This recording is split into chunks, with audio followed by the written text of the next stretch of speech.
ಸರ್ಗೆ ಜೈ ಜೈ. Super super.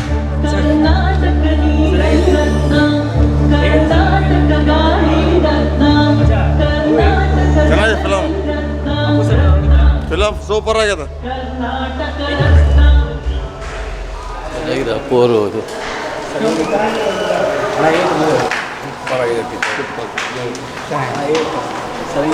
ಚೆನ್ನಾಗಿದೆ ಸರ್, ನೋಡ್ಬೋದು. ಚೆನ್ನಾಗಿದೆ ನಮಗೆ. ತುಂಬ ಚೆನ್ನಾಗಿದೆ.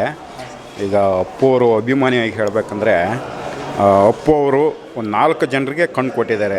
ಅವರು ಈಗಲೂ ಜೀವಂತವಾಗಿದ್ದಾರೆ. ಆ ಒಂದು ಎಳೆ ಕತೆ ತಗೊಂಡು ತುಂಬ ಚೆನ್ನಾಗಿ ಇದು ಮಾಡಿದ್ದಾರೆ. ಕ್ಲೈಮ್ಯಾಕ್ಸ್ ಅಂತೂ ಸೂಪರಾಗಿದೆ.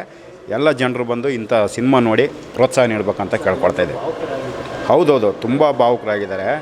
ಅಂದರೆ ಅಪ್ಪು ಅವರು 4 ಜನ ಅವರಿಗೆ ಕಣ್ಣು ಕೊಟ್ಟಿದ್ದಾರೆ. ಅವರು ತೀರಿ ಹೋಗ್ಯಾರಂತ ನಾವು ಅಂದ್ಕೊಳ್ಳೋಕ್ಕೆ ಸಾಧ್ಯನೇ ಇಲ್ಲ.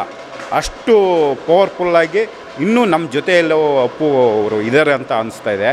ಅದರಲ್ಲೂ ಈ ಸಿನಿಮಾದ್ದು ಸ್ವಲ್ಪ ಸ್ಟಾರ್ಟಿಂಗು ಸ್ವಲ್ಪ ಪಿಕಪ್ ಆಗೋದು ಸ್ವಲ್ಪ ಕಷ್ಟ ಇದೆ. ಆದರೆ ಸೆಕೆಂಡ್ ಹಾಫ್ ಮಾತ್ರ ಸಿನಿಮಾ ತುಂಬ ಚೆನ್ನಾಗಿದೆ. ಕರ್ನಾಟಕ ರತ್ನ ಪುನೀತ್ ರಾಜ್ಕುಮಾರ್ ಅವರ ಒಂದು ಕಥೆಯ ಎಳೆ ಹಿಡ್ಕೊಂಡು ಇವರು ಸಿನಿಮಾ ಮಾಡಿದ್ದಕ್ಕೆ ಹ್ಯಾಟ್ಸ್ ಆಫ್ ಹೇಳ್ತಾಯಿದ್ದೀನಿ. ಎಲ್ಲ ಜನ ಬಂದು ಸಿನಿಮಾ ನೋಡಬೇಕು, ಪ್ರೋತ್ಸಾಹ ಮಾಡ್ಬೇಕಂತ ಕೇಳ್ಕೊಳ್ತಾ ಇದ್ದೀನಿ. Thank you. ಮತ್ತೆ ನೆನಪು ಮಾಡಿದ್ದೀರಾ? ಮತ್ತು ಈ ಕಥೆಗೆ ಸ್ಫೂರ್ತಿ ಎಲ್ಲಿಂದ ಬಂತು? ಸ್ಫೂರ್ತಿ ಯಾವ ಥರ? ಅಂದರೆ ಅವ್ರು ಮಾಡಿರೋ ಕೆಲಸಗಳು ಮೇನ್ ಅದೇ. ಪ್ರತಿಯೊಂದು ಸೀನ್ಗಳಲ್ಲೂ ಆ ಎಮೋಷನ್ಸ್ಗಳಾಗಿರ್ಬೋದು, ಆ ಆ್ಯಕ್ಟಿಂಗ್ ಆಗಿರ್ಬೋದು, ಅದು ಪೂರ್ತಿ ಅಂತ ಸುದ್ದಿ ಬಂದಾಗ ವರ್ಧನ್ ಅವ್ರಿಗೆ ಒಂದು ಆ್ಯಕ್ಟಿಂಗ್ ಬರುತ್ತೆ. ತಲೆ ಹೇಳುತ್ತೆ, ನೋಡಿ ತಲೆ ಹೇಳಿದ್ರೆ ಹೋಗ್ಬಿಟ್ಟಿದ್ದಾರೆ ಅಂತ, ಮನಸ್ಸು ಹೇಳುತ್ತೆ ಹೋಗಿಲ್ಲ ಅಂತ. ಅವ್ರ ಕೋಪನೇ ಇರುತ್ತೆ, ದುಃಖನೇ ಇದೆ, ಎರಡು ಎಮೋಷನ್. ಎಷ್ಟು ಟೇಕ್ಗಳನ್ನ ತೊಗೊಂಡು ವರ್ಧನ್ ಅವರು ಅಂತ? ಒಂದೇ ಟೇಕ್ ಅಂದರೆ ಆ ಪಾತ್ರ ಅವ್ರ ಮನಸ್ಸಲ್ಲಿ ಹೋಗ್ಬಿಟ್ಟಿತ್ತು ಸರ್. ಅಂದರೆ ಅವ್ರ ಮೈಯಲ್ಲಿ ಅಳವಡಿಸ್ಕೊಂಬಿಟ್ಟಿದ್ರು ಅವರು.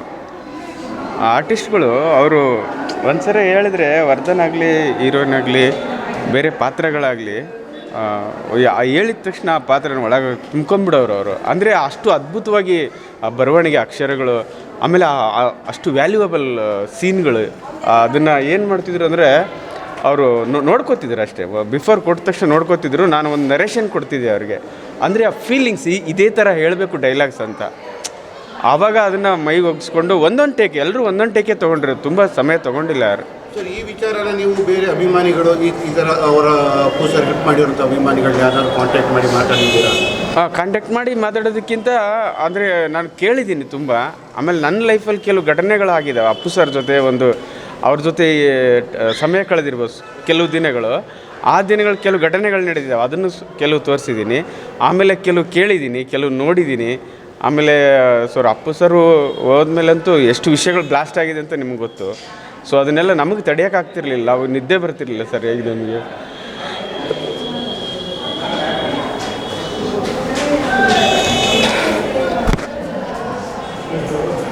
ಕಡೆಯದಾಗಿ ಕನ್ನಡ ಪ್ರೇಕ್ಷಕರಿಗೆ ಏನು ಹೇಳೋಕ್ಕೆ ಇಷ್ಟಪಡ್ತೀನಿ?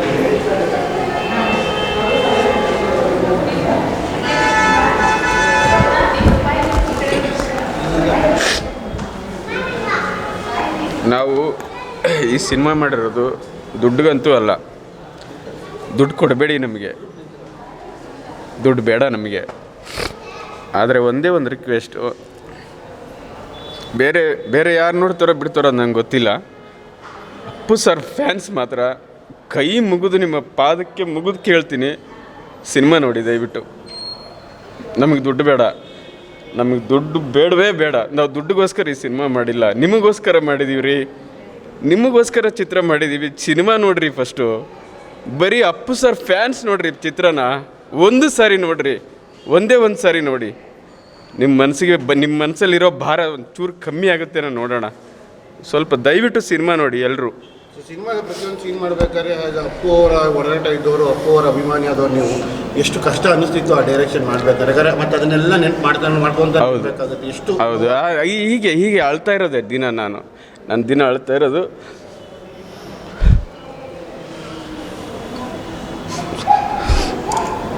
ದಿನ ಬರೀ ಸೀನ್ ಬರೀವಾಗಲೂ ಅಳ್ತೀನಿ, ಶೂಟಿಂಗ್ ಮಾಡುವಾಗಲೂ ಅಳ್ತೀನಿ. ಇವರೆಲ್ಲ ಹೇಳೋರು ಸರಿ ಸುಮ್ಮನೆ ಇರಿ ಸರ್, ಆಯಿತು ಅಳಬೇಡಿ, ಇಲ್ಲಾಂದ್ರೆ ಶೂಟಿಂಗ್ ಆಗಲ್ಲ, ದುಡ್ಡು ವೇಸ್ಟ್ ಆಗುತ್ತೆ, ಎಲ್ರಿಗೂ ದುಡ್ಡು ಕೊಡಬೇಕು, ಯಾರು ದುಡ್ಡು ಇಲ್ಲಿ ಸುಮ್ಮನೆ ಯಾರು ಫ್ರೀಯಾಗಿ ಕೆಲಸ ಮಾಡಲ್ಲ, ಹಾಗೆ ಮಾಡಿದ್ದೀವಿ ಸರ್. ಸಮಾಧಾನ ಮಾಡಿ, ಆಲ್ ದ ಬೆಸ್ಟ್.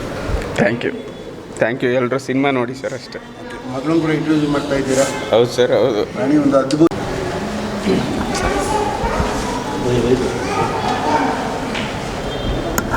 ಅದೊಂದು ಒಂದು ಸೀನ್ ಬಗ್ಗೆ ಅಂತ ನಾನು ಕೇಳಲೇಬೇಕು, ಅದನ್ನು ಡೈರೆಕ್ಟ್ರಿಗೆ ಕೇಳ್ತಾ ಇದ್ದೆ. ಅಪ್ಪು ತಿರ್ಕೊಂಡು ಅಂದಾಗ ನೋಡಿದ ತಕ್ಷಣ ಗೊತ್ತಾಗುತ್ತೆ ಅಪ್ಪು ಫ್ಯಾನ್ಗಳಿಗೆ ಏನಾಯಿತು, ನಿಮ್ಮ ತಲೆಯಲ್ಲಿ ಏನು ಓಡ್ತಿತ್ತು ಅಂತ. ಸರ್, ನಮ್ಮ ಸರ್ ತುಂಬ ಪ್ರಿಪೇರ್ ಆಗಿದ್ರು ಆ್ಯಕ್ಚುಲಿ ಒಂದಷ್ಟು. ನಾನೇನಿಲ್ಲ, ನಮ್ಮ ಸರ್ನ ಏನು ನಾನು ಬಿಗಿನಿಂಗ್ ಏನು ಫಸ್ಟ್ ಹಾಫ್ ಒಂದಷ್ಟು ಸಿಂಗಲ್ ಮಾಡಿದ್ವಲ್ಲ ಅವೆಲ್ಲ ಇಷ್ಟು ಹೇಳ್ತಾನೆ ಇದ್ರು ಅವರು. ನಾನು ಆ್ಯಕ್ಚುಲಿ ಈ ಸಿನಿಮಾಲಿ ಏನು ಆ್ಯಕ್ಟ್ ಮಾಡಿದ್ದೀನಿ ಇವ್ರನ್ನ ಕಾಪಿ ಮಾಡಿದ್ದೀನಿ ಅಷ್ಟೇ. ಅವ್ರು ಸ್ಪಾಟಲ್ಲಿ ಏನು ಮಾಡ್ತಿದ್ರು ಅದನ್ನು ಸ್ಕ್ರೀನ್ ಮೇಲೆ ಆ್ಯಕ್ಟ್ ಮಾಡಿದ್ದೀನಿ ಅಷ್ಟೇ. ಬೇರೆ ನಾನು ಎಕ್ಸ್ಟ್ರಾ ಎಫರ್ಟ್ ಏನೂ ಹಾಕಿಲ್ಲ. ಅವ್ರು ನಾರ್ಮಲ್ ಆಗಿದ್ದನ್ನ ಅವ್ರನ್ನ ನಾನು ಏನು ನೋಡಿದ್ನೋ ಇವ್ರ ಎಫರ್ಟ್ನ ನಾನು ಸ್ಕ್ರೀನ್ ಮೇಲೆ ಇವ್ರು ಹೊರಡೆ ಹೆಂಗಿರ್ತಾರೋ ಹಂಗೆ ನಾನು ಸ್ಕ್ರೀನ್ ಮೇಲೆ ಇದ್ದೀನಿ ಅಷ್ಟೇ ವಿಷಯ. ಅಲ್ಲ, ಒಂದೇ ಒಂದು ವಿಚಾರ ಹೋಗ್ತದೆ, ನೀವು ಶೇರ್ ಮಾಡ್ಕೊಂಡಿದ್ರಿ ಅಪ್ಪು ಸರ್ನ ಅವರೇ ಕರೆದು ನಿಮ್ಮನ್ನ ಮಾತಾಡಿ. ಹೌದು. ಸೊ ಆ ಥರದಲ್ಲಿ ಅವ್ರದ್ದು ಈ ಥರ ಸಿಚುವೇಶನ್ ಆದಾಗ ಅದು ಆ್ಯಕ್ಟ್ ಮಾಡೋಕ್ಕೆ ಬರೋದಿಲ್ಲ ಸಾಮಾನ್ಯವಾಗಿ. ಅಲ್ಲ, ಅದು ನಾನು ಹೇಳಿಲ್ಲ, ಹೊಟ್ಟೆ ಕ್ಯೂಸ್ದಂಗೆ ಆಗ್ತಿರುತ್ತೆ ಆ್ಯಕ್ಚುಲಿ. ಸೀನ್ಗಳು ಹೇಳ್ದಂಗಂತೂ ಎಕ್ಸ್ಪ್ಲೇನೇ ಮಾಡ್ತಿರ್ಲಿಲ್ಲ ಅವರು. ಸೀನ್ ಒಂದೊಂದು ಸತಿ ಎರಡು ಡೈಲಾಗ್ ಹೇಳೋರು ಒಳಗೆ ಸ್ಟಾರ್ಟ್ ಮಾಡೋರು. ಸರ್ ಓಕೆ ಬಿಡಿ ಸರ್, ನಾನು ಓದ್ಕೋತೀನಿ ಬಿಡಿ ಸರ್, ತೊಂದರೆ ಆರಾಮಾಗಿ ಓದ್ಕೊಳ್ಳಿ, ಶೂಟಿಂಗ್ ಮಾಡಿ ನಾನು ಬೇರೆಲ್ಲ ಪ್ರಿಪ್ರೇಷನ್ ಮಾಡ್ಕೊಂಡು ರೆಡಿ ಮಾಡ್ಕೊಂಬಿಡಿ, ನಾನು ರೆಡಿ ಆಗಿಬಿಡ್ತೀನಿ ಅಂತೇಳಿ ರೆಡಿ ಆಗ್ತಿದ್ವಿ. ಹೆಂಗೆ ಹೇಳೋದು ಸರ್, ಹೇಳಿದ್ರಲ್ಲ ಈಗ ನೋಡಿ ಕ್ಯಾಮ್ರಾ ಮುಂದೆ ಎಷ್ಟೊಂದೆಲ್ಲ ಅಳ್ತಿದ್ದಾರೆ ಆ್ಯಕ್ಚುಲಿ. ಸಾಮಾನ್ಯ ಅಳಲ್ಲ ಪಾಪ. ಇನ್ನು ಎಷ್ಟು ಶೂಟಿಂಗ್ ಹತ್ತಿರ್ಬೋದು ಲೆಕ್ಕಾಗಿ, ಎಷ್ಟು ಯೋಚನೆ ಮಾಡಿ. ನಾವಂತೂ ಡೈಲಿ ಸಮಾಧಾನ ಮಾಡೋದೇ ಒಂದು ಕೆಲಸ ಆಗಿತ್ತು ಅವರಿಗೆ. ನಾನು ಹೇಳೋದು ಎಲ್ರಿಗೂ, ಅಪ್ಪು ಸರ್ ಅಭಿಮಾನಿಗಳಿತ್ತು ಕನ್ನಡಿಗರಿಗೆ, ಬಂದು ಸಿನಿಮಾ ನೋಡಿ. ಆವಾಗಲೇ ಹೇಳಿದ್ರು ನಮ್ಗೆ ದುಡ್ಡು ಬೇಕಾಗಿಲ್ಲ, ಸಿನಿಮಾ ನೋಡೋದು ಇಂಪಾರ್ಟೆಂಟು. ಅಪ್ಪು ಸರ್ ನಮ್ಮ ಇನ್ನೊಂದು ಹೋಗ್ಲಿ ಬಿಡಿ, ನಾವು ತಿರ್ಗಾ ಅದು ಮತ್ತೆ ಮಾತಾಡೋದು ಬೇಡ ಅಪ್ಪು ಸರ್ ಬಗ್ಗೆ. ಎಲ್ಲರೂ ಬಂದು ಸಿನಿಮಾ ನೋಡಿ ಅಂತ ಹೇಳ್ತೀನಿ ಅಷ್ಟೇ. ವರ್ಧನ್ ಮಾಡಿದಂಥ ಸಿನಿಮಾಗಳಲ್ಲಿ ಇದೆ ಎಷ್ಟು ಎಮೋಷನ್ ಆಗಿ ಮಾಡಿರುವಂಥ. ಹೌದು, ನಾನು ಆ್ಯಕ್ಚುಲಿ ಜಾಸ್ತಿ ಹೊಡಿ ಆ್ಯಕ್ಷನ್ ಆ ಥರದೇ ಮಾಡ್ತಿದ್ವಿ. ಪಾತ್ರಗಳಾದರೂ ಅಷ್ಟೇ, ಹೀರೋ ಮಾಡೋದಾಗಲೂ ಅಷ್ಟೇ, ಹೆವಿ ಎಮೋಷನಲ್ ರೋಲು. ನಮ್ಮ ಡೈರೆಕ್ಟರ್ ಥ್ಯಾಂಕ್ಸ್ ಹೇಳ್ತೀನಿ, ಈ ಥರ ಒಂದು ಪಾತ್ರ ನನಗೆ ಕೊಟ್ಟಿದ್ದಕ್ಕೆ. ಅಥವಾ ನಾನು ಇದು ಮಾಡ್ಬೋದು ಅಂತ ಅವ್ರು ಯೋಚನೆ ಮಾಡಿರಲ್ಲ, ಅವ್ರಿಗೆ ಥ್ಯಾಂಕ್ಸ್ ಹೇಳೋಕ್ಕೆ ಇಷ್ಟಪಡ್ತೀನಿ. Thank you sir. ಸರ್ ತುಂಬ ಧನ್ಯವಾದಗಳು ಸರ್. ಈ ಥರ ಒಂದು ಅತ್ಯುತ್ತಮ ಸಿನಿಮಾ ನಮಗೆ ಅಂದರೆ ಅಪ್ಪು ಅಭಿಮಾನಿಗಳು ಕೊಟ್ಟಿರೋದು. ಅದಕ್ಕೆ ಅಂದರೆ ಈಗ ನಮ್ಮ ದುರ್ದೈವ ಅಂದರೆ ಇದೇ ಥಿಯೇಟ್ರಲ್ಲಿ ಬಜರಂಗಿ 2 ನೋಡ್ತಾ ಇದ್ದೋ ನಾವು.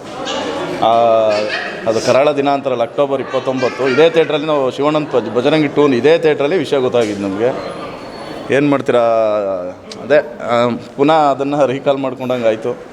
ನಿಜವಾಗ್ಲೂ ತುಂಬ ಮನ ಮುಟ್ಟುವಂತೆ ಎಲ್ಲ ಅಪ್ಪು ಅಭಿಮಾನಿಗಳ ನೋವು ಏನಿದೆ ಅದು ಈ ಸಿನಿಮಾ ಮೂಲಕ ತೋರಿಸಿದ್ದಾರೆ ಬಸವರಾಜ್ ಅವರು.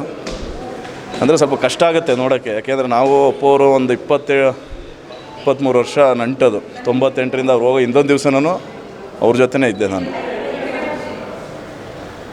ಅಂಥ ಪುಣ್ಯಾತ್ಮನ ಒಂದು ಇನ್ಸ್ಪಿರೇಷನ್ ಆಗಿ ತೊಗೊಂಡು ಮಾಡಿರೋ ಸಿನಿಮಾ ನಿಜವಾಗ್ಲೂ ಎಲ್ಲ ಅಪ್ಪು ಅಭಿಮಾನಿಗಳು ನೋಡಲೇಬೇಕು ಇದನ್ನು. ಯಾಕೆಂದರೆ ನಾವೇನೋ ಆ ಟೈಮ್ಗಳಲ್ಲಿ ನಾವು ನೋವು ಪಟ್ಟಿದ್ದೀವಿ, ಅದನ್ನು ಸಿನಿಮಾ ಮೂಲಕ ತೋರಿಸಿದಾರಲ್ಲ, ನಿಜವಾಗ್ಲೂ ಅದು ತುಂಬ ಮನಸ್ಸಿಗೆ ನಾಡ್ತದು. ಅಂದರೆ ಹೇಳೋಕ್ಕೆ ನಮ್ಗೆ ಇವ್ರ ಥರ ಎಮೋಷನ್ ಜಾಸ್ತಿ ನಡೆದ ಸತ್ಯ ಘಟನೆಗಳು ಅನ್ಸಲ್ವಾ ಸರ್? ಹೌದು ಸರ್, ನಮ್ಗೆ ಇದರಲ್ಲೇ ಇದ್ದಾರೆ. ನಾವು ಸುಮಾರು ಅಪ್ಪು ಸರ್, ಈಗ ನನ್ನ ಮಗಂಗೂ ಅವರೇ ಸೀಟ್ ಕೊಡಿಸಿದ್ದು. ನಾವೆಲ್ಲೂ ರಿಲೀವ್ ಮಾಡಲ್ಲ, ಅದಕ್ಕೆಂದರೆ ಅವರು ಗೊತ್ತಲ್ಲ ನಿಮಗೆ ರೂಲ್ಸ್, ಅಪ್ಪು ಸರ್ ರೂಲ್ಸು. ನಾವು ಒಂದೇ ಒಂದು ಫೋನಿಂದ ನಾವು ಸೀಟ್ ಕೊಡಲ್ಲ ಅಂದರು. ಅಪ್ಪು ಸರ್ ಕೈಲಿ ಒಂದೇ ಒಂದು ಫೋನ್ ಮಾಡಿಸಿದ್ದಕ್ಕೆ 50% ಡೊನೇಷನ್ ಕಡಿಮೆ ಮಾಡಿಕೊಂಡು ಸೀಟ್ ಕೊಟ್ಟಿರೋ ಅದು ನನ್ನದು ಉದಾಹರಣೆ ನಾನೇ ಇದ್ದೀನಿ. ಅದೆಲ್ಲ ಇವ್ರು ತೋರಿಸಿದಾರೆಲ್ಲ ಸತ್ಯ ಅದು. ಯಾಕೆಂದರೆ ಎಲ್ಲನೂ ಆಚೆ ಬಂದಿಲ್ಲ, 50% ಮಾತ್ರ ಆಚೆ ಬಂದಿದೆ ಅಷ್ಟೇ ಅಪ್ಪು ಸರ್ದೆಲ್ಲ. ಇನ್ನೂ ಬೇಜಾನಿದೆ. ನಾವು ನೋಡಿರೋ ಸತ್ಯ ಘಟನೆ ನಮ್ಮ ಹಿಂದೆ ನಾವು ಅವರ ಒಡನಾಟಿ ಆಗಿರೋದ್ರಿಂದ ನಾವು ಮುಂದೆ ಹಾಸ್ಪಿಟ್ಲ್ ಬಿಲ್ ಆಗಿರ್ಬೋದು, ಇವ್ರು ಏನೇನು ತೋರಿಸಿದ್ರೆ ಅದು 100% ಸತ್ಯ, ಅದು ಯಾವುದೂ ಸುಳ್ಳಲ್ಲ. ಅದಕ್ಕೆ ಅವ್ರು ಇವತ್ತು ಪ್ರತಿಯೊಂದು ಮನೆಯಲ್ಲೂ ದೇವ್ರ ಥರ ಇಟ್ಟು ಪೂಜೆ ಮಾಡ್ತಾಯಿದ್ದಾರೆ. ಅದನ್ನು ಕಣ್ಣು ತುಂಬ್ಕೋಬೇಕು ಅಂದರೆ ದಯವಿಟ್ಟು ಬಂದು ರತ್ನ ಸಿನಿಮಾ ನೋಡಿ ಸಪೋರ್ಟ್ ಮಾಡಿ. ನಿಜವಾಗ್ಲೂ ಅಭಿಮಾನಿಗಳೆಲ್ಲ ಒಂದು ಸರಿ ಸಿನಿಮಾ ನೋಡಿ, ನಿಮಗೆ ಅಪ್ಪು ಸರ್ ಇನ್ನೊಂದು ಸರಿ ನೋಡ್ದ ಅಂತ ಫೀಲ್ ಬರುತ್ತೆ ನಿಮಗೆ ಅಂತ ಎಲ್ಲ ಅಭಿಮಾನಿಗಳ ಪರವಾಗಿ ಕೇಳ್ಕೊತೀವಿ ಸರ್. ಎಲ್ಲ ಕನ್ನಡಕ್ಕೆ ಇಷ್ಟೇ ಕೇಳ್ತಾ ಇರೋದು, ಅಪ್ಪು ಸರ್ ನೀವು ಎಷ್ಟು ಮನೆಯಲ್ಲಿ ಎಷ್ಟು ಪೂಜೆ ಮಾಡ್ತೀರಾ ಏನೋ ಗೊತ್ತಿಲ್ಲ, ನಿಜವಾಗ್ಲೂ ಅಪ್ಪು ಸರ್ ಬದುಕಿದ್ದಾರೆ ಅನ್ನೋ ಒಂದು ನಿಮ್ಗೊಂದು ಫೀಲಿಂಗ್ಸ್ ಬೇಕಾ? ಆ 3 ಅವರ್ ಅಪ್ಪು ಸರ್ ಇದ್ದಾರೆ, ನಿಮ್ಮ ಜೊತೆಗೇ ಇದ್ದಾರೆ ಅನ್ನೋ ಫೀಲ್ ಅಂತೂ ಈ ಸಿನಿಮಾ ಕೊಡುತ್ತೆ. ಇದನ್ನು ಧೈರ್ಯದಿಂದ ಹೇಳ್ತೀನಿ. ಖಂಡಿತ ಎಲ್ಲ ಸಿನಿಮಾ ನೋಡಿ. ಎಲ್ಲ ಕನ್ನಡ ಅಭಿಮಾನಿಗಳು, ರಾಜವಂಶ ಫ್ಯಾನ್ ಇರ್ಬೋದು, ಅಪ್ಪಟ ಅಭಿಮಾನಿಗಳು ಸಿನಿಮಾ ನೋಡಿದ್ರೆ ನಿಜವಾಗ್ಲೂ ಅವ್ರಿಗೊಂದು ಮನಸ್ಸಲ್ಲಿರೋ ನೋವು ಭಾಳ ಕಡಿಮೆ ಆಗುತ್ತೆ. ಒಂದು ಸೀನಲ್ಲಿ ಅವರು ಫೋನ್ ಕಾಲಲ್ಲಿ ಮಾತಾಡ್ತಾ ಇರ್ತಾರೆ ಹೀರೋಯಿನ್ ಜೊತೆ. ಸೊ ಅದು ಏನನ್ಸುತ್ತೆ, ನಿಜವಾಗ್ಲೂ ಅವ್ರು ಮಾತಾಡ್ತಿದ್ದಾರೆ ಇವತ್ತು ನಾವು ಹಂಗೆ ಆ ಫೀಲಲ್ಲೇ ಇದ್ದೀವಿ, ಎಲ್ಲೋ ಇದ್ದಾರೆ ಬರ್ತಾರೆ ಅಂದರೆ ದೈವಿಕವಾಗಿ ನಮ್ಮ ಹತ್ರ ದೂರ ಆಗಿದ್ದಾರೆ ಅಂದರೆ ನಾವೆಲ್ಲ ಹಾಗೆ ತಿಳ್ಕೊಂಡಿದ್ದೀವಿ, ಎಲ್ಲೂ ಹೋಗಿಲ್ಲ, ನಮ್ಮ ಹತ್ರನೇ ಇದ್ದಾರೆ, ನಮಗೆಲ್ಲ ಒಂದು ಆಶೀರ್ವಾದ ಮಾಡ್ತಾರೆ, ನಾವು ಮಾಡೋ ಒಳ್ಳೆ ಕೆಲಸಕ್ಕೆ ಅವ್ರ ಬ್ಲೆಸ್ಸಿಂಗ್ಸ್ ಇದೆ, ಅದೇ ಥರ ನಾವು ತಿಳ್ಕೊಂಡು ಮುಂದುವರಿತಾ ಇದ್ದೀವಿ. ಎಲ್ಲರಿಗೂ ಅದೇ feel sir. Thank you sir. SSTV cinema ಜಗತ್ತಿನ ಕ್ಷಣ ಕ್ಷಣದ ಸುದ್ದಿಯೊಂದಿಗೆ.